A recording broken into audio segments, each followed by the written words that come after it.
धर्मपुर नामक गांव में एक बार इच्छाधारी नागिन घुस आती है। वो बहुत गुस्से में थी, आंखें लाल लाल और फन फैलाए हुए आगे बढ़े जा रही थी। वो गांव के जसरत के बेटे को उठाकर अपने साथ ले जाती है। जसरत और उसकी पत्नी अंजू नागिन के आगे बेबस थे, इसलिए अपने बेटे को बचा नहीं सके। मेरा बेटा वो नागिन मेरे बेटे को उठाकर ले गई। अरे किसी ने मेरे बेटे को बचाया क्यों नहीं? डर के मारे ही किसी ने तुम्हारे बेटे को नहीं बचाया। कुछ लोग गए हैं उस नागिन के पीछे, वापस आएंगे वो लोग, तभी कुछ पता चलेगा तुम्हारे बेटे के बारे में। जो लोग नागिन के पीछे गए थे वो वापस तो आ गए थे, पर उन्हें वो नागिन और जसरत का बेटा कहीं नहीं दिखा। सुबह का समय था, सभी अपने अपने काम में व्यस्त थे। कुछ औरतें कुएं से पानी भर रही थी। तभी झाड़ियों से नागिन निकलकर बाहर आ जाती है। बचाओ बचाओ, ये नागिन फिर से हमारे गांव में आ गई। ये नागिन हमारे बच्चों की तरफ ऐसे क्यों देख रही है? तुम सब मुझे कितना भी मार लो, मुझे कुछ नहीं होने वाला, क्योंकि मैं नागिन हूँ, नागिन, वो भी इच्छाधारी नागिन। पर तुम्हारे बच्चों का क्या? अगर वो एक बार मर गए तो वो मेरी तरह दोबारा जिंदा नहीं हो पाएंगे।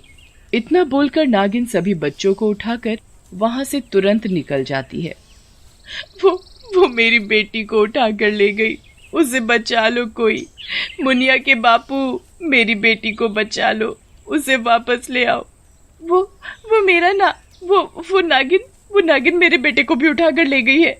वो नागिन मेरे बेटे को भी मार देगी। वो नागिन रोज आती है और हमारे गांव के बच्चों को उठाकर ले जाती है। उनका वो क्या करती है किसी को कुछ नहीं पता। पता नहीं वो जिंदा भी है कि नहीं। इस गांव की हर माँ की गोद सूनी होती जा रही है उस नागिन की वजह से। हम कब तक ये सब सहेंगे? हमारे बच्चों से ही हमारी दुनिया है, वो ही नहीं रहेंगे तो हमारे जीने का भी कोई फायदा नहीं। हाँ, ये बिल्कुल सही है। फिर क्या था, गांव वालों ने एक सांप पकड़ने वाले सपेरे को गांव में बुलाया। अच्छा, मुझे पकड़ने के लिए तुम लोगों ने सपेरे को बुलाया है? ये इतना सा सपेरा क्या मुझे पकड़ पाएगा?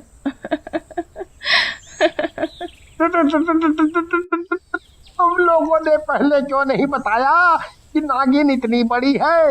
ये तो बहुत ही बड़ी है। हमने तुम्हें बताया तो था कि नागिन बहुत बड़ी है। ये वही नागिन है जिसके बारे में हमने तुम्हें बताया था। नागिन अपना फन फैलाती है और सपेरे को डस लेती है। सपेरा तुरंत मर जाता है। तुम लोग कितने भी बड़े सपेरे को बुला लो, मेरा कोई कुछ नहीं बिगाड़ सकता। और अब मैं जिस काम के लिए आई हूँ वो करके ही जाऊंगी। हमने तुम्हारा क्या बिगाड़ा है जो तुम हमारे बच्चों को उठाकर ले जाती हो? उन मासूम बच्चों की क्या गलती? नागिन कभी बिना मतलब के किसी को कोई नुकसान नहीं पहुंचाती, और तुमने तो मेरी दुनिया ही तबाह कर दी। तुम लोगों ने भी मेरे बेटे को मार डाला था, बस मैं उसी का बदला लेने आई हूँ। जैसे मेरी गोद सुनी हुई है, वैसे ही मैं तुम सबकी गोद भी सुनी कर दूंगी। मार डालूंगी सभी बच्चों को। तुम्हारे बेटे को हम क्यों मारेंगे भला? हमने नहीं मारा उसे। तुम्ही ने मारा है। मैंने खुद अपनी मन की शक्ति से देखा वो नजारा। एक बार मेरा बेटा इस गांव में घुस आया था। जैसे ही तुम लोगों की नजर उस पर पड़ी तो तुम लोगों ने उसे अपनी लाठियों से मारना शुरू कर दिया। तुम लोगों ने उसे इतना मारा कि उसने तभी अपना दम तोड़ दिया। जब तुम सब वहां से चले गए तब मैं आई थी। वहीं कहीं मेरा बेटा, जब तुम सब वहां से चले गए तब मैं आई थी, वहां जहां मेरा बेटा मरा पड़ा था। उसे उठाकर मैं अपने साथ अपनी गुफा में ले गई। उसके बाद मैंने अपने आप से वचन लिया कि मैं तुम सब के बच्चों को मार दूंगी, जैसे तुमने मारा मेरे बच्चे को।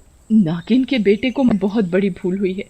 अच्छा हुआ मैंने वक्त पर अपनी गर्भवती बहू को बेटे के साथ शहर भेज दिया। तभी दूर से आवाज आती है, निर्मला चाची, ओ निर्मला चाची, तुम्हारा बेटा और बहू गांव में वापस आ गए और वो अकेले नहीं आए हैं, वो अपने साथ आपके पोते को भी लाए हैं। निर्मला का बेटा कौशल और बहू विधि गांव में वापस तो आ गए थे, पर उन्हें उस नागिन के बारे में कुछ नहीं पता था। क्या बात है, आप सभी एक जगह इकट्ठा क्यों हो? आप सभी कुछ परेशान भी दिख रहे हो। गांव में सब ठीक तो है ना?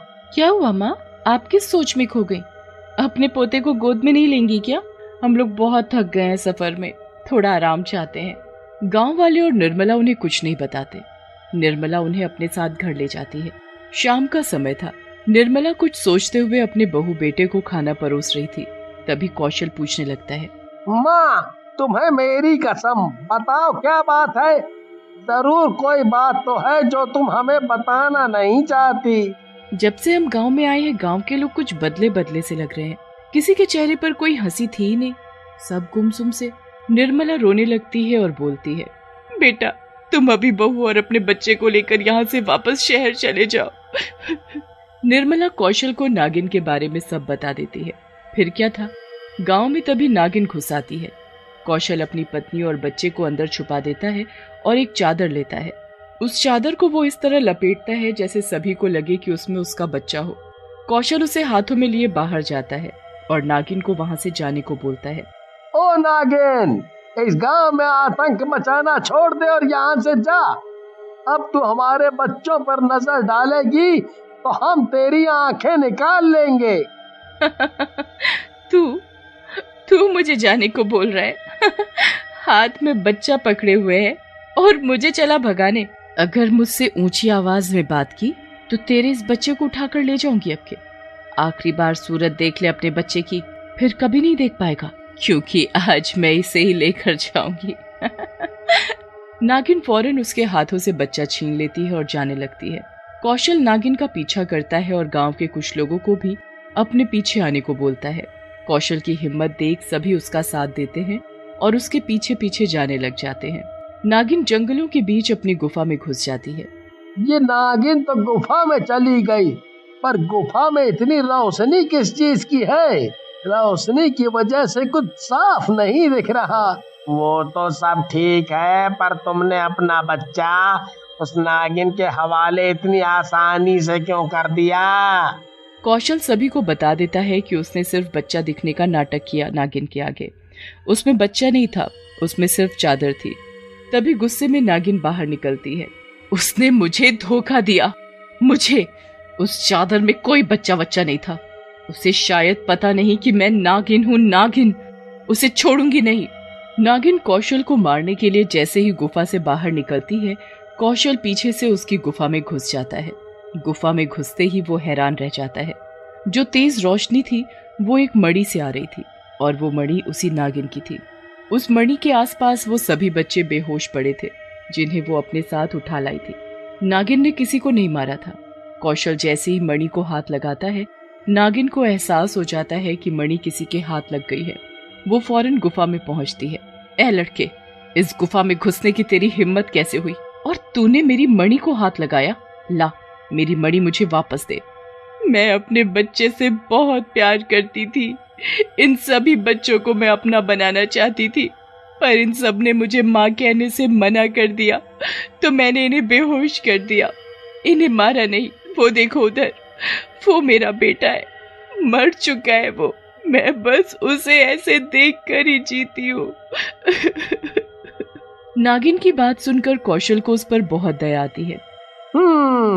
मेरे एक गुरुजी हैं, मैं उन्हें बहुत मानता हूँ, उनकी पूजा करता हूँ। तुम मेरे साथ चलो गुरुजी के पास, उनके पास तुम्हारी समस्या का हल जरूर होगा। नागिन कौशल के साथ चल देती है। ये भभूत तुम अपने मरे हुए बेटे के ऊपर छिड़क देना। उसकी आत्मा कहीं भी होगी, वो आकर उसमें वापस समा जाएगी और वो जीवित हो उठेगा। गुरुजी की ये बात सुनते ही नागिन की खुशी का कोई ठिकाना ही नहीं था। वो बहुत खुश थी। नागिन और कौशल वापस गुफा में जाते हैं। नागिन जैसे ही भभूत अपने मरे हुए बेटे पर डालती है, वो सच में जीवित हो जाता है। नागिन अपनी शक्तियों से सभी बच्चों को पहले जैसा कर देती है। गांव के लोग अपने बच्चों को सही सलामत देख बहुत खुश होते हैं और कौशल का शुक्रिया करते हैं।